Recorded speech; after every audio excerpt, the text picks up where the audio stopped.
Talking tight ends on a Tuesday. How about that for alliteration? Florida Atlantic Voice presented by Robes Law Group. I am the voice of Florida Atlantic, Ken LaVicka. I am in full prep mode. The charts are being made, and we are hurtling towards September 5th at the Swamp in Gainesville, FAU, and Florida. Robes Law Group, the presenting partner of the Florida Atlantic Voice. Robes Law Group, ROBES, robeslawgroup.com. What are they? Excellent. What are they going to do for you? Represent you in your personal injury matters. How do they do that? With the most experience, with the most talented personal injury lawyers in all the land. And, well, they're pretty easy to remember as well. So when you're in a situation where you have an automobile accident, slip and fall, or a motorcycle accident, you don't have to sit there and Google and rack your brain. What's this commercial I heard? Or what's that billboard that I saw? No. Just commit it to memory because they're the best that you are absolutely going to encounter. It's Robes Law Group, ROBES, robeslawgroup.com. No need to commit anything else to memory. No need to think about any entity other than Robes Law Group if you have a personal injury matter. ROBES, robeslawgroup.com. Florida Atlantic Voice, subscribe to it on YouTube at Ken LaVicka. Don't forget, Tuesdays, 2 p.m., Fridays, 2 p.m. Eastern Time. You can watch the Florida Atlantic Voice in real time, live on Twitter at KLV Says, YouTube at Ken LaVicka. And, of course, there's the audio component. That one really, really helps me. If you just simply subscribe, if you watch on YouTube, even if you watch on X and on YouTube, it will be archived and is there for you whenever you want to consume it, whether it's a minute after, an hour after, a day after, a week after, a month after, a year after, eventually a decade after. You get the gist on that. But the audio portion of the Florida Atlantic Voice on Spotify, Apple, iTunes, wherever you get your podcast, tune in. It's all there for you, and multiple ways for you to consume and to douse yourself and to consume yourself in the Florida Atlantic Voice. Tight ends. Anybody who has talked with me over the years, watch/listen to this podcast, knows that I have a special affinity. I have a belief in the power of the tight end, what it can do for an offense, what it can do for a quarterback, what it can do for the other pass catchers in the offense, what it can do especially in the red zone. I believe, and honestly, a whole lot of this started when I was covering the Dolphins. Is starting in 2008. I covered the Dolphins for 7 seasons, starting in 2008. That was the miraculous 1-15 to 13-3 turnaround AFC East championship year. And I saw tight ends in that offense where Chad Pennington had the keys after being a training camp acquisition following the Jets' disposal of him because they had Brett Favre that season. Yikes.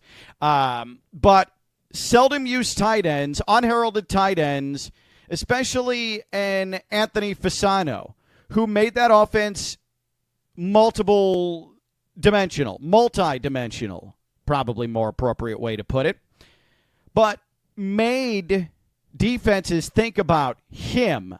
He was a presence. He was powerful. He had good hands. He was able to catch the ball in space, but also able to take attention away from receivers like Ted Ginn or Devon Bess or Greg Camarillo. Again, as you can see, we're not talking about the most elite receivers. Devon Bess had a decent Dolphins career as a slot receiver, as a possession receiver. Ted Ginn was the stone-handed deep ball option that never really materialized into what he was expected to be when he was a first-round pick out of Ohio State. Very controversial there with the Dolphins. Greg Camarillo, who was the Brian Hartline before Brian Hartline came to the Dolphins, and he certainly was someone that was not heralded at all. For the first time, people knew his name when he had the game-winning overtime catch against the Ravens 2007 for the only win that Cam Cameron and the Dolphins would have that season, and the rest is history from there. Goodbye, Cam Cameron, and on came the Parcells-Sperano regime.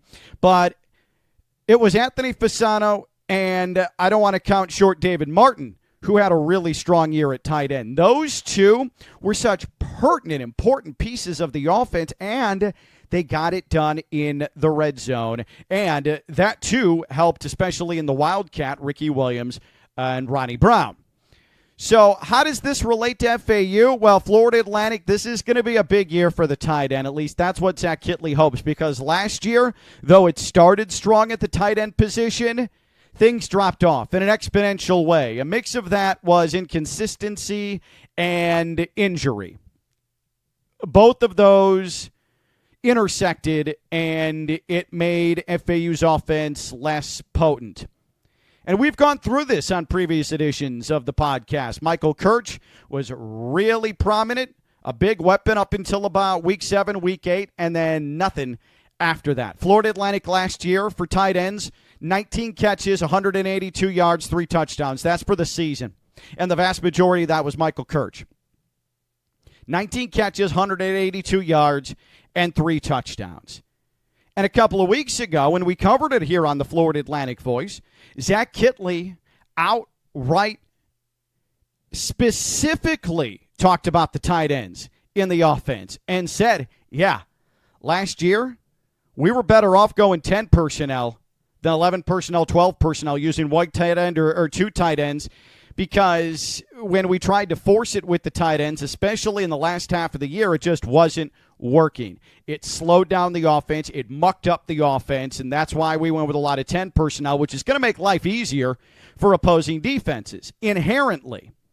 So now you have brought in some very capable tight ends into this offense. Tight ends that, just based on what they are physically, based on what they are from a talent standpoint, they could end up being elite. Now, a lot of the discussion that surrounds the tight ends this year, A.J. Johnson, the Villanova transfer, and Brooks Johnson, the Coastal Carolina transfer, okay? So you have 2 guys that are really, really good. Can they realize their full potential in this offense? That remains to be seen. But Zach Kittley is desperate to have not 1, but 2 tight ends that he can lean on. The double Johnsons, as we'll call them. A.J. Johnson, Brooks Johnson. And Zach Kittley ended up giving an update on his tight end room earlier this week, post-practice, final week of training camp, in fact, for Florida Atlantic. And again, thanks to our friends at FAU Owl's Nest, Daily Beat for FAU. If you're looking for daily news from Florida Atlantic camp, from the FAU football team, it's FAU Owl's Nest, Rick Henderson, and all the folks there. And follow them on social media at FAU_Owls_Nest. Hit them up on Facebook as well, FAU Owl's Nest on the Daily Beat for Florida Atlantic. And they were there, post-practice press conference on Monday. Zach Kittley on his tight end room. It'll be a tough question, but is this up there with the best of the rooms that you've had? Yeah, again, we were, when I was at Texas Tech, we were very talented. Yeah. I mean, we had, my last year there, we had 3 NFL tight ends in that room. And not that these guys can't be. Some of these guys are just younger and haven't played as much football yet. Right. But we'll see. I'm extremely excited. Again, I think AJ's got all the ability in the world. Brooks Johnson's got everything you're looking for, as far as size, physicality, speed. And then, Owen's he's young. Right. So I've got a long way to go on him to put him in that realm of those guys. But there's the body. Yeah, he's got the body for it for sure. And he's put on, I think, like 27 pounds since he got here. Yeah. And so he's only going to continue to get better. Yeah. It's hard to compare to those guys we had at Texas Tech just because I was with them for 3 years. They played a lot more snaps, a lot of continuity there. I coached them all for a long time. Yeah. But at the end of the day, I'm really excited about this tight end room. So that's Zach Kittley discussing his tight end room, and he's confident about it. He feels good about it. He thinks it's a well-rounded bunch. And when you have two tight ends that can fit into this air raid offense as opposed to one and then maybe you have a blocking option, that's an even bigger asset. Now, as you're going to find out, these guys want to block, especially A.J. Johnson, and we're about to talk to him. We are about to sit down with A.J. Johnson so you can get to know him a little bit. But let's go through the tail of the tape for these guys, shall we? Because these are some big dudes. These are some talented dudes. These are some prominent guys who are being leaned on here for Florida Atlantic. And let's go ahead and start with these double Johnsons with A.J. Johnson. A.J. Johnson is a graduate transfer, and you're going to hear him correct me. I said it's his 5th year of college football. 6th year of college football for A.J. Johnson. So a graduate student, obviously, 6'4", out of Villanova, had 20 catches last year for Nova at the FCS level, 235 yards and 5 touchdowns. That production alone would put him up there with some of the best single-season numbers since Harrison Bryant at Florida Atlantic in the Mackey Award year in 2019. Now, his junior year, 2024, he missed the season because of injury, but again, a phenomenal bounce back last year for A.J. Johnson. Then there's Brooks Johnson. He comes via Coastal Carolina. 10 games last year, 11 catches, 87 yards, and a touchdown. So these are your top 2 tight ends in that room. Now, you might have heard Zach Kittley mention Owen as well. That is Owen Pollock, if you're scoring at home. That is a freshman tight end who is extremely impressive physically. He's green, he's raw, but that is a massive human being, and maybe he contributes in some way this season for Florida Atlantic. But you need to know right now A.J. Johnson and Brooks Johnson. Kittley gushing at American Conference Media Days about the size of A.J. Johnson's hands. And you'll see as well when, and apologize to those who are consuming this via your ears. If you watch this Florida Atlantic Voice edition on YouTube or on Twitter, you'll see the size of his hands, and we compare them with my small little dainty hands. If you're listening, you can't really get the full spectrum, the full scope, the full context of what I'm talking about, but you'll just have to take my word for it. Maybe you can hear it and then go back and actually see it with your own eyes. But A.J. Johnson's hands are gigantic. They are massive. And the guy's 6'4", but he has hands like a 7-footer. I've been around NBA players. I've been around 6'7", 6'8", 6'9" left tackles. His hands are comparable to them, and he stands at 6'4". It is wildly impressive. It is almost mutant-esque. Now, the last week or so, A.J. Johnson has missed practice because of a little nick that he took after a collision with a teammate.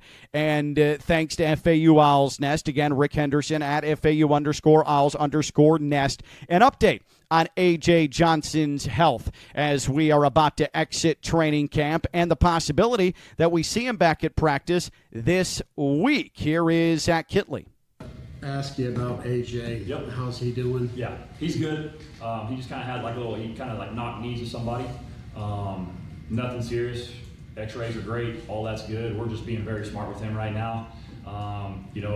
We talked yesterday. There's a chance he's going to practice Wednesday. But I also, again, I know what that young man can do, and I'm not going to rush him back. And so it's nothing serious. And so we'll get him back. We'll get him back. But he's a really good football player, and we're happy that it's nothing physical. He just kind of has like a knee bruise from banging knees with the defender. I don't think I'm speaking out of turn when I make this proclamation. This offense under Zach Kittley, this air raid offense, it needs tight ends, at least tight end, but tight ends makes it virtually unguardable. Florida Atlantic since 2019 has had minimal tight end production. A once proud program, Tight End U, if you want to go back to the days of Jason Harmon and Jamari Grant and Rob Hausler. Howard Stellenberger, always in that pro-style offense, was rolling through incredible tight ends. They were a staple of the offense. And then it's just fallen off. And then there was a renaissance under Lane Kiffin, the tight end position. And since then, the tight end has gone the way of the dodo. It has not gone extinct. Dodos are extinct, so I guess that's not a perfect analogy. It hasn't gone extinct, but it's certainly endangered. We're desperately trying to protect the habitat and breed the tight end position. Last year, Florida Atlantic, as we mentioned, 19 total catches from the tight end position, 182 yards, 3 touchdowns. 3 touchdowns on the year.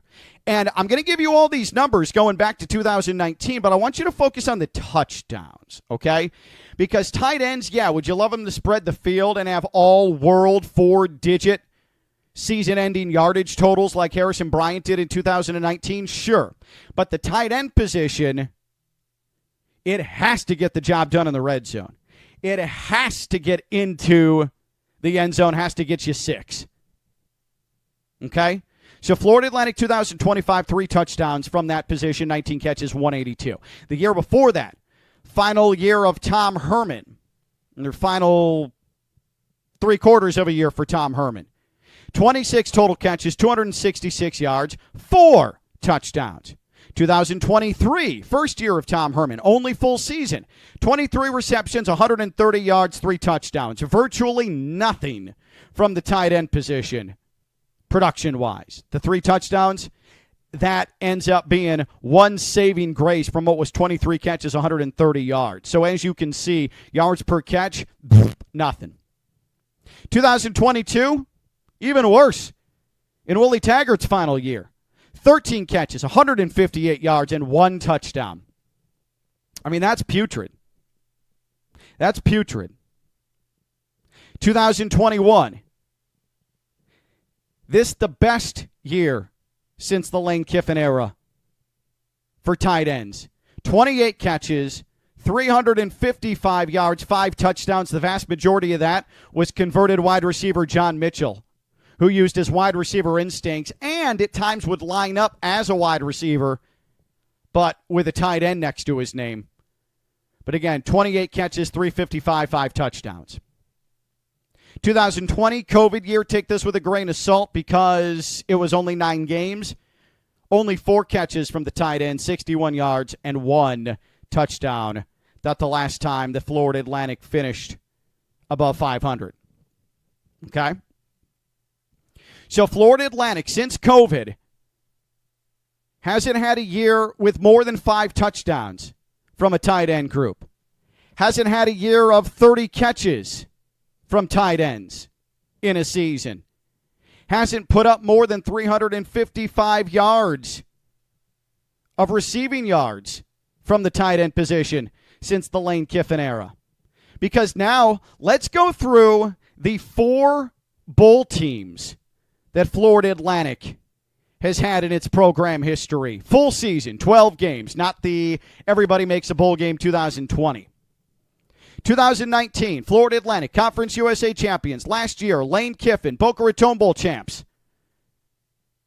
103 catches from the tight end position. 13 touchdowns from the tight end position. 1,347 yards from the tight end position. And again, I get it. Harrison Bryant, that type of tight end talent's hard to come by. Won the Mackey Award at a group of 6 school. I get it. Once in a generation are you going to see someone like Harrison Bryant. But he had 1,004 yards that year through the air. He had 65 of the 103 catches. But let's not forget John Rain. John Rain was exceptional for Florida Atlantic. Okay? So he was a wonderful complementary option. He by himself had over 300 receiving yards as a tight end, which by himself would have been the second most tight end receiving yards in a year since the Lane Kiffin era. Okay, so that gives you a little bit of perspective. The offense was designed to utilize the tight ends. You had an all-roll tight end in Harrison Bryant, but you also had a damn good conference first team level tight end as a complementary piece. 2017, Florida Atlantic. Win Conference USA. Win the Boca Raton Bowl. Lane Kiffin's first year. 38 catches, 458 yards, 5 touchdowns. 5 touchdowns. So by comparison to 2019, especially with a very young and still to be ripened Harrison Bryant, pedestrian numbers, but numbers that still exceed anything post-Lane Kiffin era. 2008, Howard Snellenberger, pro-style offense. Jamari Grant, Rob Hausler, 75 receptions, 8 touchdowns, 1,142 yards. And then 2007, Florida Atlantic, Sun Belt champions. Won the New Orleans Bowl. 65 catches between Jason Harmon, Jamari Grant, Rob Hausler, 4 touchdowns, 854 total yards. Tight ends, tight ends, tight ends, tight ends. They're so important. And it's easy to get caught up in the yardage totals. But let's talk about the touchdowns. With all of the trouble that Florida Atlantic had in the red zone last year, with all of the trouble that Florida Atlantic has had in the red zone the last couple of years, even dating before Zach Kittley, you know what is a perfect antidote? You know what the prescription is to end a red zone illness? Get the tight ends into the end zone. It's as simple as that. Now, it's one thing to say it, another thing to do it, but I'm pretty sure Zach Kittley would agree. When you can go 11 or 12 personnel in the red zone at the goal line, you can bring the tight ends in, especially if they're versatile. Not only are defenses worried about them blocking, opening up space for the running backs, but also then peeling off and hitting them on the play action, finding them back corner of the end zone, finding them tucked inside the pylon. Big, broad bodies, good hands. How do you defend that? And if Florida Atlantic can get what it thinks it's going to get from A.J. Johnson and Brooks Johnson, it's going to spell great, great things for FAU with what already is an embarrassment of riches on the offensive end. Let's look at Zach Kittley at Texas Tech. Final year, offensive coordinator, 2024.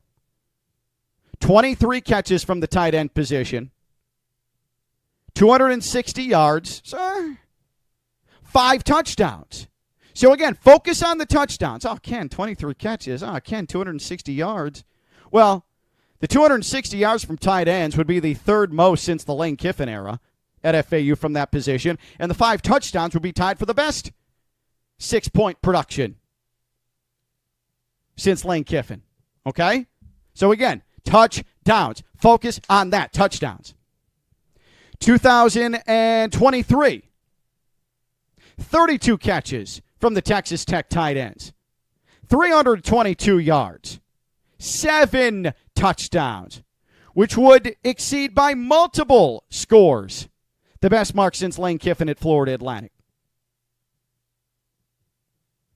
Okay? 2022, Zach Kittley's first year as offensive coordinator. And I have to put an asterisk by here, and I will answer to Zach Kittley if and when he hears this, and I want to qualify this with, I could be vastly undercalculating what Texas Tech did with the tight ends in 2022, okay? Because Teron Bradley was the leading Red Raiders receiver that season. Big numbers 2022. He added big numbers in 2023 as well, but he led all Texas Tech receivers in catches and yards in 2022. But he also, a little bit of a hybrid. He was listed as a wide receiver at Texas Tech, had really good size. You could use him in tight end concepts, and in fact, he is playing as a tight end now with the LA Chargers.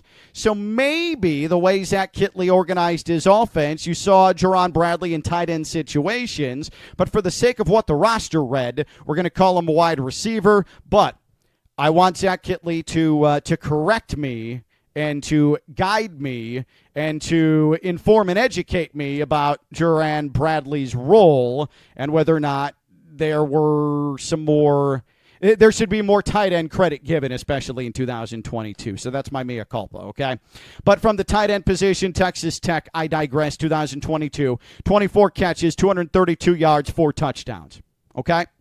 So every single year Zach Kittley was at Texas Tech. His tight ends scored at least 4 touchdowns, which is tied for the second most of any tight end room at Florida Atlantic since Harrison Bryant, John Ray, and Lane Kiffin 2019. Okay? That matters. 3 touchdowns, 2025 from the tight end. Zach Kittley, year 1. 2024, 4 tight end touchdowns. 3 tight end touchdowns, 23. 2022, 1 FAU tight end touchdown. Same number, 1 touchdown, 2020 from the tight ends. Okay? Zach Kittley can unlock tight ends, but there has to be consistency, there has to be ability, there has to be versatility. And there is versatility. And you're about to hear how much pride A.J. Johnson takes in his versatility. So A.J. Johnson, as we mentioned, massive, gigantic, gargantuan, superhuman hands, however you want to describe it. So noticeable, so profound that Zach Kittley can't stop talking about them, even in national media, how big A.J. Johnson's hands are. It's like catching a butterfly in a butterfly net. Right there, ball in hand. A.J. Johnson, former quarterback in high school, by the way, with those big old mitts. But A.J. Johnson, in his 6th year of college football, took the time to sit down with me after FAU practice. A.J. Johnson, new addition to the FAU roster, the transfer out of FCS Villanova, and a key component of what this air raid offense can be, and safety valve of Caden Veltkamp, and how pivotal that could be in this 2026 FAU football season. A.J. Johnson, Florida Atlantic tight end, now on the Florida Atlantic Voice. When it comes to approaching camp and handling camp, how do you keep yourself mentally even? Because I know it gets old, I know it gets hot, it gets frustrating. How do you kind of keep yourself just from going crazy during camp? It's most definitely a repetitive process and very long days, and it comes with a lot of early mornings and late nights. One thing I know I can say for myself is like around this lunchtime, I go to lunch, get my rehab, come in and take a quick nap, take like a 2-hour nap or whatever. And that does, I guess it fuels you up for the second half of the day. Yeah. Just knowing in the morning you have practice and afternoon is just meetings. So if you get that little nap, it's more like a break. So it sounds like you're a routine guy, trying to stay as disciplined as possible. I mean, you're in your 5th year of college football now. How has that evolved over the years? When did you finally realize, I need to work by a routine? That's what works for me. Well, I'm actually in my 6th year. 6th year. Yeah. 6th year. So even better. Yeah. So, I mean, just when I first came in, a lot of older guys will tell you, you need to do this, do that. Mm-hmm. And obviously, it's hard for you to, follow what they're saying if you've never actually been through it. And once you go through it, I guess you find your own routine and you see what works for you. And, just being able to see, okay, I've done this in the past and may not have been the best result. I came here and did something different. It's actually worked, and just keep sticking by that. And I'm not gonna you have to build a routine, especially when you're older. Body starts breaking down a little bit. You get a little achy. So that routine, what helps you feel better and helps you get through your days at your best. So it really works. So I feel like the older you get, the more routine you're gonna have. Yeah. When you're trying to figure out your options for your final year of college football, what were you looking for before FAU even came into the picture? What was A.J. Johnson going to prioritize? A program that needs a tight end, not really wants a tight end or could use a tight end. A program that needs a tight end and utilizes that tight end to the best of their ability. A program that has a strong brotherhood, and also a program that has winners. And just being around all these guys, no one likes losing. It's not like they weren't comfortable losing last year, and just seeing how they carried it in the off season, some workouts until now. Their mindset is it's ridiculous. I love the way they work. I love the extra work I see them being put in by guys. And that's just something I wanted to be a part of. From the level that you're coming from to here, is there just a difference in size, physicality, speed, or is it something where you come in, you're this is similar enough? I mean, it's a lot of dogs at both levels. Especially where I came from, there was a lot of dogs on my old team in my old program. And there's a lot of dogs here. One thing I can say is probably, you know, a lot I wouldn't say like too much more speed, but like just a little more speed. And I mean, it's similar in ways, not gonna lie. Like, it's not like too different. It's not like a crazy jump where you're going from high school to college. Yeah. So, I mean, it's very similar, but like I said, it's like, you know, just a little bit more speed. I feel like at FCS too, there's a chip on shoulder. Like, guys are out there, and I suppose a lot of them feel disrespected, or they, you know, they're there because they seriously love the game. Like, there's some guys who'll get after you down there for sure. Coach Kitley's been talking a ton about your hands, the size of your hands, and he was at American Media Day, and he's talking about the size of your hands. Can I just go comparison real quick with you here? I mean, that's literally like 1.5 of my hands right there. Yeah. The biggest pair of hands I ever experienced, I covered the Dolphins for a long time. I was a beat reporter there, and Jake Long, former #1 overall pick, offensive lineman, left tackle out of Michigan, he shook my hand, and it was very similar to you. Like, your fingertips are past my wrist level. When did the hand explosion happen? I mean, I've always been told that I had bigger hands, like, ever since I was young. So, I mean, I guess I've always had it. So, I mean, you know, it's hard for me to see, like, especially when you're young, like, you got big hands, like, oh, okay, like. What does that mean? Right. Like, the older I got, like, the more, you know, is being said, and just, you know, through my play style, and just being able to be complimented on my hands. And I mean, I see it now. I can see it now. Yeah, right. Yeah, so, I mean, I guess it's always been there. When you're first getting into football, how old were you when you first started playing? Started playing when I was 4 years old. Okay, so you're 4 years old, and then you get into Pee Wee football, and then you're in junior high, and then you're getting into high school. Were you always pass catcher, always receiver, or did you sort of try and find your way different positions when you were younger playing football? So I started when I was 4. I started playing. I was a linebacker. Okay. And I was moved to O-line. And then I played quarterback up until my sophomore year of high school. Really? Like around that, like going into my sophomore year. Okay. Then I started playing tight end then. So, I mean, I've played quarterback majority of my life. Interesting, because I just, you know, especially from a Dolphin standpoint, Tua's hands are smaller. Bryce Young, his hands are small. You would have absolutely no problem with that. You would, colleges, if you didn't go to the tight end route, colleges would see those hands and say, yeah, we can definitely work with this. Yeah. What was the arm like? Were you able to zip it in? Of course. Yeah. I most definitely had a gunslinger right here. There we go. So if the situation arose where Kitley's going to get weird with it, A.J. Johnson could throw a touchdown pass. All right. So then you talked about what you were prioritizing.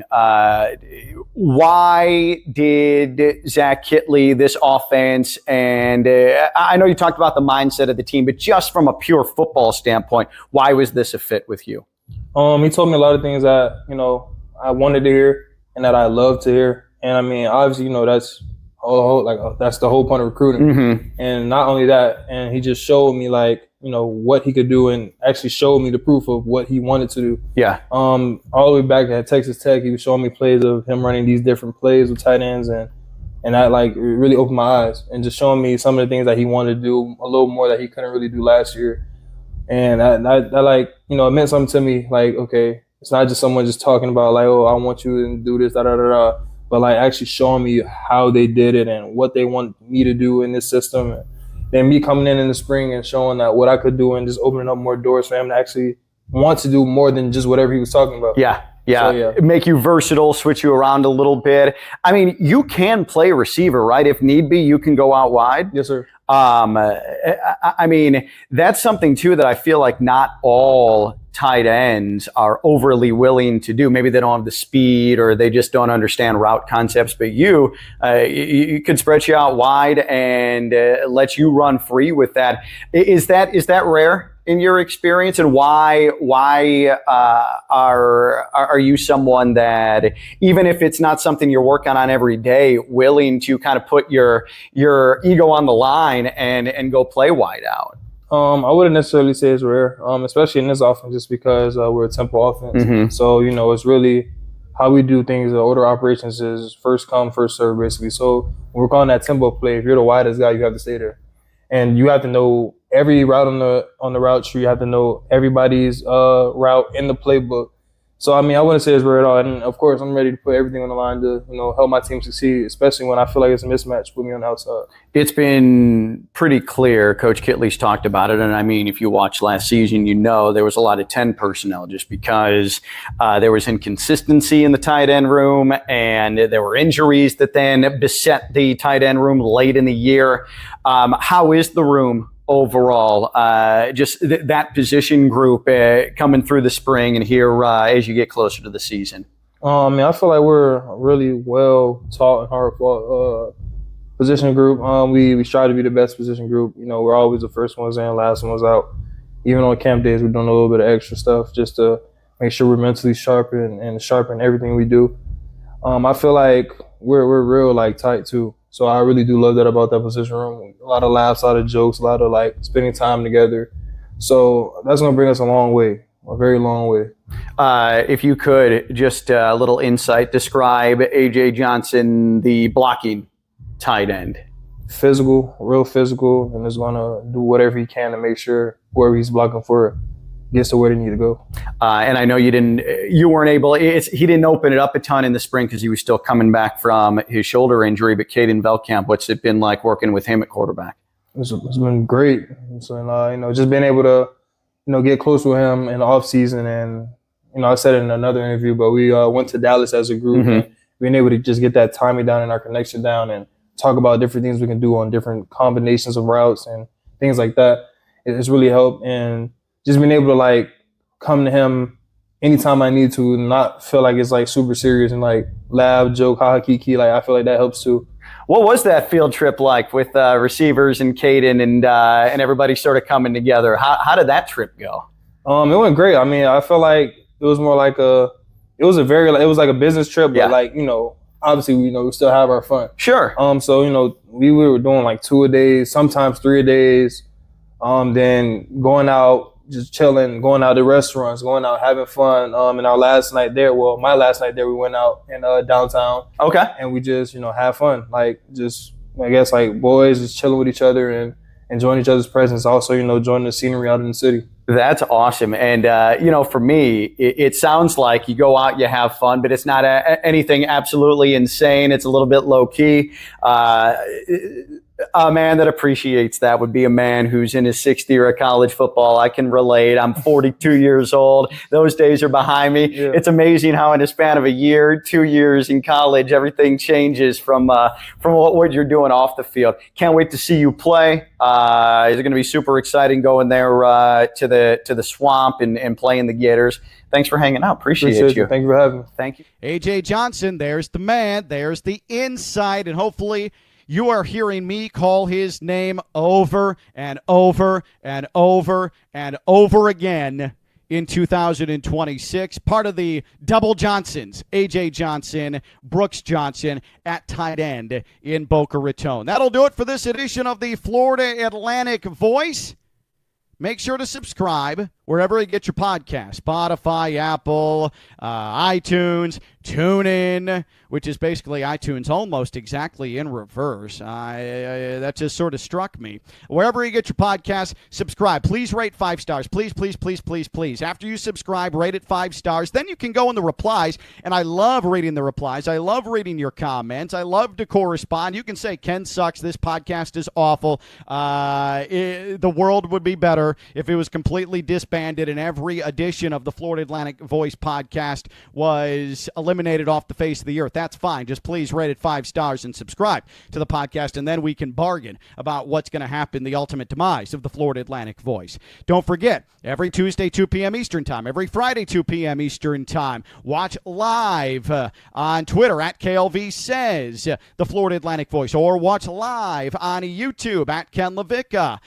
Follow me on Twitter. Subscribe on YouTube. On YouTube, then, is where the podcast is going to live for your viewing pleasure. You can come back to it at any time. What I'm trying to say is I'm trying to make this as available in as many different ways as I possibly can for you, the FAU fan, you, the college football fan, you, the college basketball fan, you, the college sports fan as a whole, or you who just likes to be entertained by excitable, neurotic podcast hosts here in 2026. Want to thank Robes Law Group, ROBES, RobesLawGroup.com.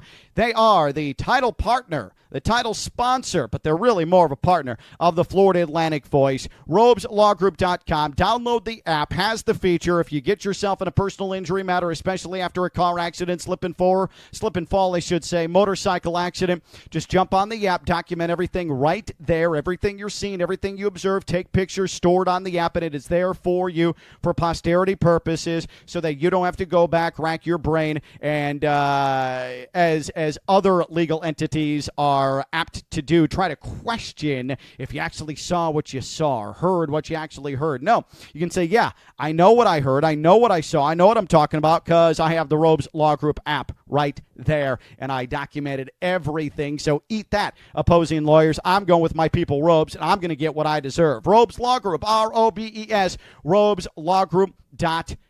We'll talk to you again live Friday, 2 p.m. Eastern Time, and then it'll be install week, and then it'll be game week for Florida. Guys, we are closing in. Thanks for listening. Thanks for watching. This has been the Florida Atlantic Voice presented by Robes Law Group. Tight ends, tight ends, tight ends.